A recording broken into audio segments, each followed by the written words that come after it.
La matinale, c'est jusqu'à 9h et il est l'heure de retrouver Alexandre pour son nouveau billet d'humeur. Bonjour, bonjour. Bonjour.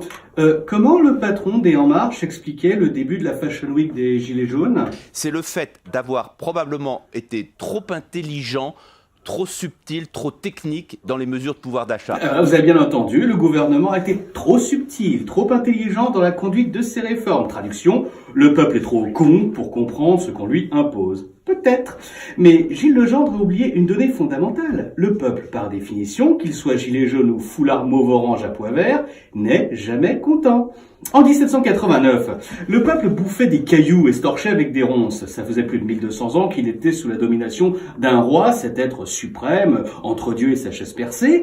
À cette époque, le peuple était 100% abstentionniste, et ça ne posait de problème à personne. Du moment que le peuple avait des roches à sucer, enfin pas des roches à sucer, les fameux rochers suçards, comme on les appelait au XVIIIe siècle.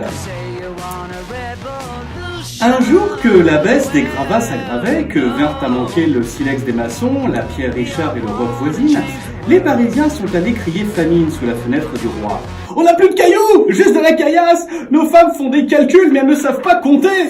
Alors Necker, ministre des Finances du roi Louis XVI, de son habituelle humeur hospitalière le long du périph', dit au peuple « Mangez du pain !»« Ah d'accord, docteur Necker, mais tu connais un Paul dans le coin ?»« Ma foi, allez à la brioche dorée !» Le peuple s'interrogeait. « Ils font autre chose que des brioches, c'est avec ou sans gluten, il y a des beignets, ils prennent des tickets resto. » Et puis une voix s'éleva du peuple. « C'est où la brioche dorée ?» Necker connaissait cette voix. C'était celle de Danton, un ancien copain de scoutisme de la forêt de Saint-Germain. Mais il ne savait pas si c'était la voix de Georges-Jacques Danton ou celle de son frère Quentin Danton. Ou plutôt, était-ce la voix de G ou celle de Q, les aristos ayant à l'époque pris cette habitude désastreuse d'appeler les roturiers par la première lettre de leur prénom. Il se pencha à la fenêtre.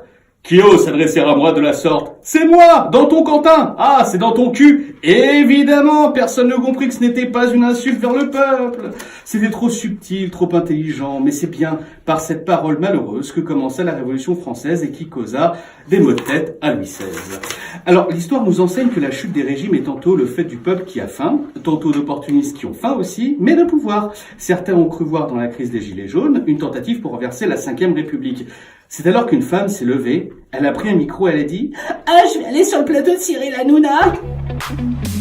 Ah, bonsoir les fans, je vous kiffe mes amours, je vous kiffe. J'espère que vous êtes contents chez vous, parce que nous, on est contents ici de recevoir la secrétaire d'État à l'égalité. Elle est trop bonne, je la kiffe, c'est une copine, Madame Marlène Schiappa. Ah, salut Cyril, salut les fanbous, je vous kiffe, cœur avec les doigts. Alors Marlène, ma petite beauté, tu es d'accord, on se tutoie. T'es venue parce qu'il y a un grand débat, tu as dit que tu voulais le faire ici, à Balance ton poste. Oui, lol, parce que c'est une émission avec des milliers de personnes devant les écrans.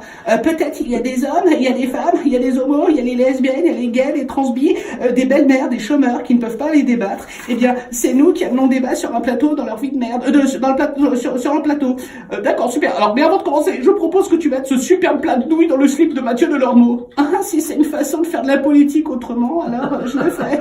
Elle est super, Marlène, elle est super, on l'adore. Qui a une question de gilet jaune à poser à Marlène? Ouais, moi, quand est-ce que vous allez remettre l'ISF?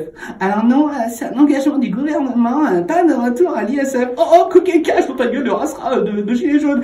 Marlène, est-ce qu'à la place, on pourrait pas proposer de mettre au gouvernement des gnocchis dans le slip de Mathieu Delormeau? Si c'est une façon de faire de la politique autrement, alors je le fais. Oh, super les fans, on se retrouve la semaine prochaine dans la danse du slip de Mathieu Delormeau. Eh oui, chaque époque sa subtilité. Merci beaucoup Alexandre. Une belle imitation de Cyril Hanouna. Ah ma chérie, je vous adore.